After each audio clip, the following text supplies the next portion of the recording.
اعوذ باللہ من الشیطان الرجیم، بسم اللہ الرحمن الرحیم۔ الحمد للہ رب العالمین، والصلاة والسلام علی سید المرسلین و خاتم النبیین، اما بعد۔ صحیح بخاری، باب کتاب الحج، حدیث نمبر 1626، اردو ترجمہ۔ اس شخص کے بارے میں جس نے طواف کی 2 رکعتیں مسجد حرام میں سے باہر پڑھیں۔ عمر رضی اللہ عنہ نے بھی حرم سے باہر پڑھی تھی۔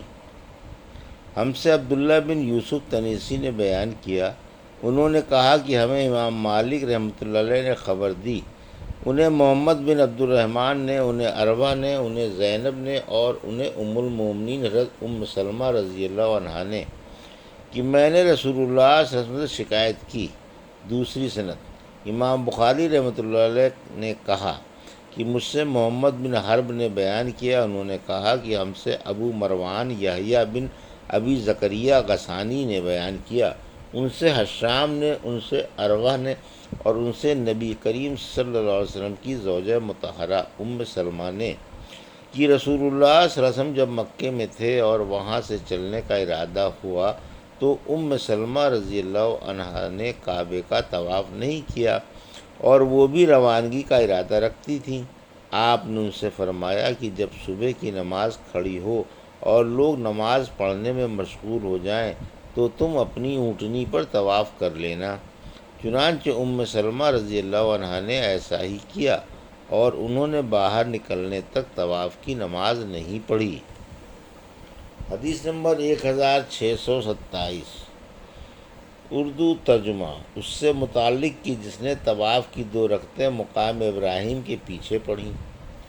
ہم سے آدم بن ابی ایاس نے بیان کیا، انہوں نے کہا کہ ہم سے شعبہ نے بیان کیا، انہوں نے کہا کہ ہم سے عمرو بن دینار نے بیان کیا، انہوں نے کہا کہ میں نے ابن عمر رضی اللہ عنہ سے سنا، انہوں نے کہا کہ نبی کریم صلی اللہ علیہ وسلم مکے میں تشریف لائے تو آپ نے خانہ کعبہ کا 7 چکروں سے طواف کیا اور مقام ابراہیم کے پیچھے 2 رکعت نماز پڑھی، پھر صفا کی طرف سعی کرنے گئے اور اللہ تعالیٰ نے فرمایا کہ تمہارے لیے رسول اللہ صلی اللہ علیہ وسلم کی زندگی بہترین نمونہ ہے۔ حدیث نمبر 1628، اردو ترجمہ۔ صبح اور عصر کے بعد طواف کرنا۔ سورج نکلنے سے پہلے حضرت عبداللہ بن عمر رضی اللہ عنہ نے صبح کی نماز کے بعد طواف کیا، پھر سوار ہوئے اور طواف کی 2 رکعتیں ذی طوا میں پڑھیں۔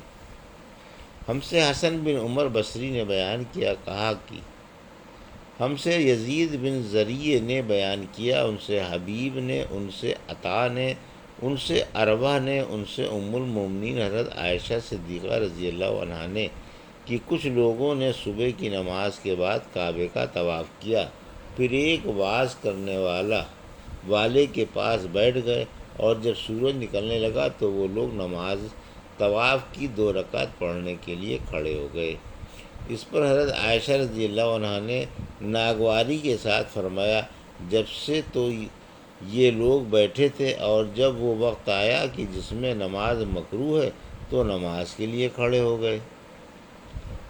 حدیث نمبر 1629، ہم سے ابراہیم بن منظر نے بیان کیا، کہا کہ ہم سے ابو زمرہ نے بیان کیا، کہا کہ ہم سے موسیٰ بن عقبہ نے بیان کیا، ان سے نافع نے کہ عبداللہ بن عمر رضی اللہ عنہ نے فرمایا، میں نے نبی کریم صلی اللہ علیہ وسلم سے سنا ہے کہ آپ صلی اللہ علیہ وسلم سورج طلوع ہوتے اور غروب ہوتے وقت نماز پڑھنے سے روکتے تھے۔ حدیث نمبر 1630، اردو ترجمہ۔ ہم سے حسن بن محمد زعفرانی نے بیان کیا، کہا کہ ہم سے عبیدہ بن حمید نے بیان کیا، کہا کہ مجھ سے عبدالعزیز بن رفیع نے بیان کیا، کہا کہ میں نے عبداللہ بن زبیر کو دیکھا کہ آپ فجر کی نماز کے بعد طواف کر رہے تھے اور پھر آپ نے 2 رکعت طواف کی نماز پڑھی۔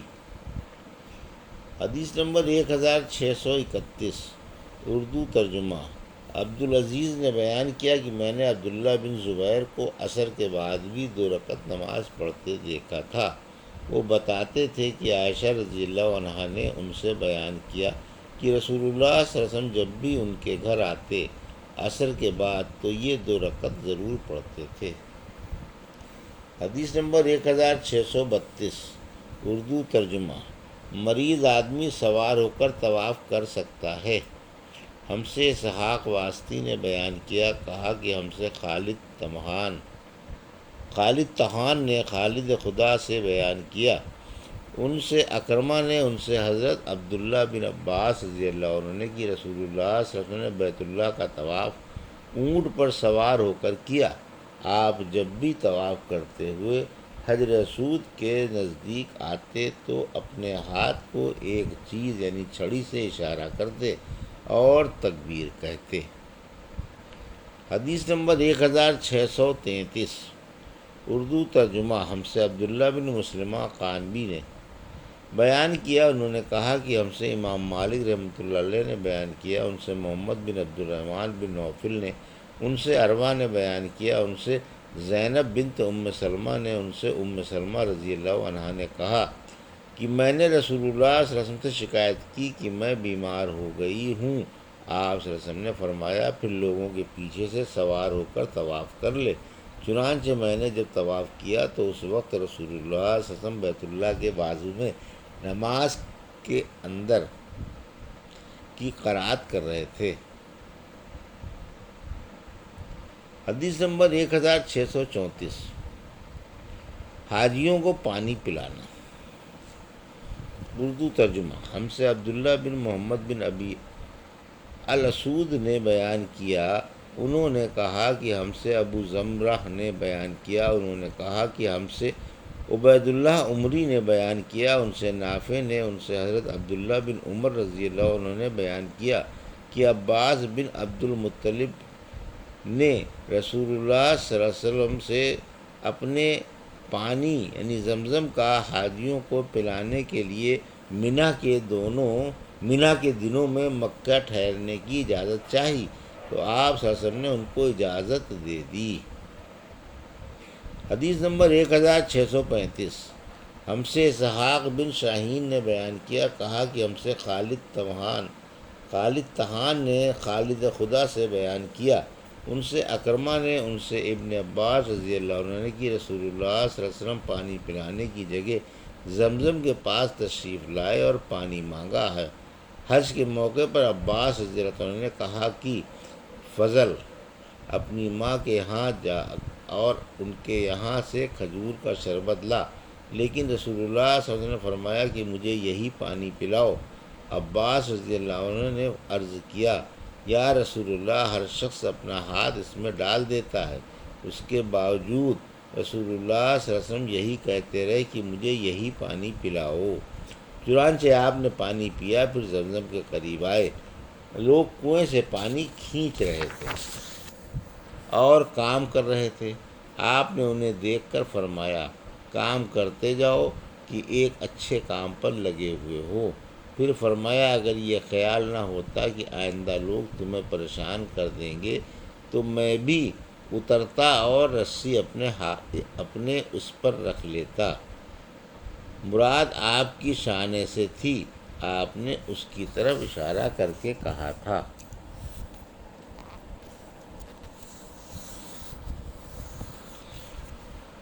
حدیث نمبر 1636 زمزم کا بیان۔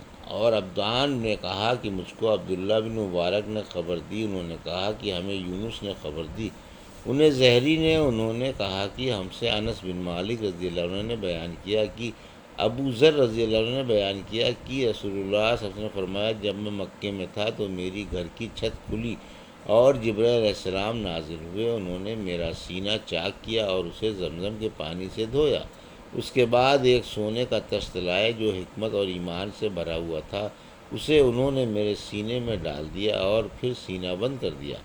اب وہ مجھے ہاتھ سے پکڑ کر آسمان دنیا کی طرف لے چلے۔ آسمان دنیا کے داروغہ نے جبرائیل علیہ السلام نے کہا دروازہ کھولو، انہوں نے دریافت کیا کون صاحب ہیں؟ کہا جبرائیل۔ حدیث نمبر 1637 اردو ترجمہ۔ ہم سے محمد بن سلام بکندی نے بیان کیا، انہوں نے کہا کہ ہمیں مروان نے معاویہ فزاری نے خبر دی، انہیں عاصم نے اور انہیں شعبی نے حضرت عبداللہ بن عباس رضی اللہ عنہ نے ان سے بیان کیا، کہا کہ میں نے رسول اللہ صلی اللہ علیہ وسلم کو زمزم کا پانی پلایا تھا، آپ نے پانی کھڑے ہو کر پیا تھا۔ عاصم نے بیان کیا کہ اکرمہ نے قسم کھا کر کہا کہ آن حضور صلی اللہ علیہ وسلم اس دن اونٹ پر سوار تھے۔ یہ تھی صحیح بخاری باب کتاب الحج کی حدیث نمبر 1626 سے 1637 کا اردو ترجمہ جو ابھی آپ نے سماعت فرمایا۔ اللہ سے دعا ہے کہ اللہ ہمیں ان حدیثوں کی صحیح سمجھ عطا فرما اور ان پر عمل کرنے کی توفیق عطا فرما، آمین یا رب العالمین۔